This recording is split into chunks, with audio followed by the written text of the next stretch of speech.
Et nous enchaînons donc et nous finissons même cette émission avec l'œil de l'expert où nous allons évoquer ensemble l'impact de l'intelligence artificielle générative sur le marché des CGP. Pour en parler, nous avons le plaisir d'accueillir dans Smart Patrimoine Vincent Orez. Bonjour Vincent Orez. Bonjour.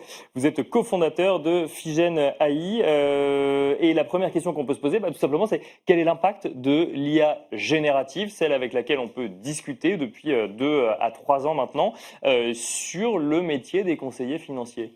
Écoutez, l'impact est énorme et il va être de plus en plus important. Il y a 2 ans et demi, ChatGPT 3.5 sortait en version grand public, faisait beaucoup d'erreurs. De plus en plus, ça en fait un petit peu moins.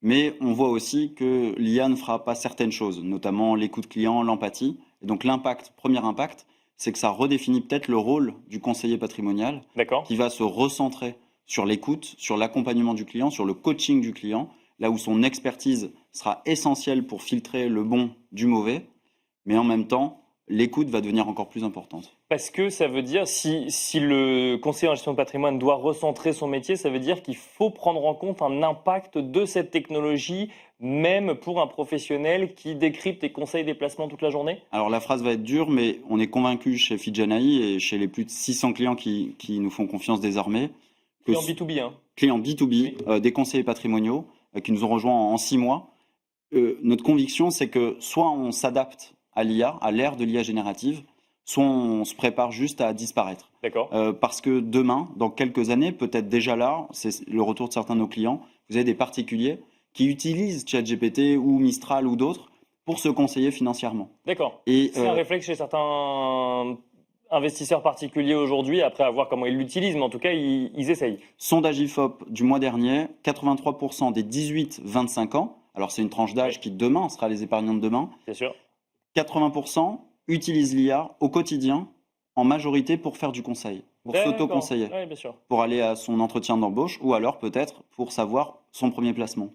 Est-ce qu'on doit s'attendre à ce que demain, des fintechs, je crois que c'est d'ailleurs déjà même le cas plus ou moins aujourd'hui, ou des nouvelles solutions d'investissement proposent un conseiller, un CGP qui ne soit plus qu'une IA? Alors la rupture ne sera pas totale et complète par rapport à ce qu'on a déjà connu avant.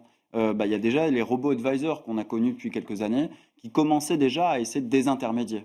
Je pense qu'il y a une partie de la population qui voudra passer par ces robots advisors hier, qui D'accord. voudra continuer par des robots advisors IA. Maintenant, est-ce que c'est parce que le robot me dit sur mon espace de chat ou même par téléphone avec une voix d'IA tout en me disant que c'est une IA que je vais suivre sa décision? Là, j'enjoins tout un chacun de s'imaginer son épargne, la préparation de sa retraite. Est-ce que je vais suivre? Certains vont dire oui. Je pense que ce sera une partie minoritaire de la population. Et une autre partie va vouloir toujours être conseillée.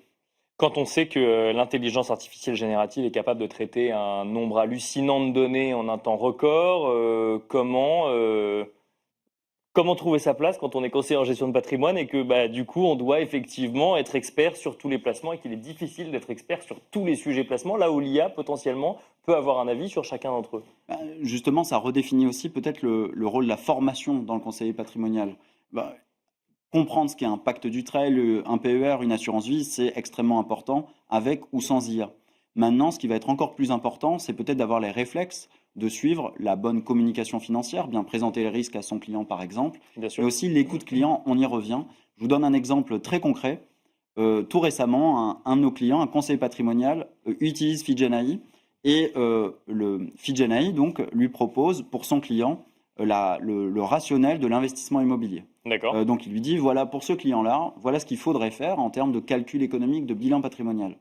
Pourtant, si c'était un bon conseiller, et c'était le cas, eh bien il savait que la première solution n'était pas du tout la bonne pour son client. Pourquoi? Parce que c'était du LMNP, il fallait gérer l'allocation, et ce client-là D'accord. n'aurait jamais fait une décision d'investissement s'il devait gérer. Et D'accord, donc, ouais. il faut un deuxième rang, et là, c'est parce qu'il le connaissait depuis plusieurs années. Et on ne peut pas effectivement tout remplacer, même si rationnellement, théoriquement, la meilleure solution était celle-là. Il faut ensuite effectivement comprendre le comportement et l'émotion effectivement de l'épargnant et des investisseurs. Merci beaucoup, Vincent Orez. Merci de nous avoir accompagnés dans Smart Patrimoine. Je rappelle que vous êtes cofondateur de Figen AI. Et merci à vous également de nous avoir suivis. Et je vous dis à très vite sur Be Smart for Change.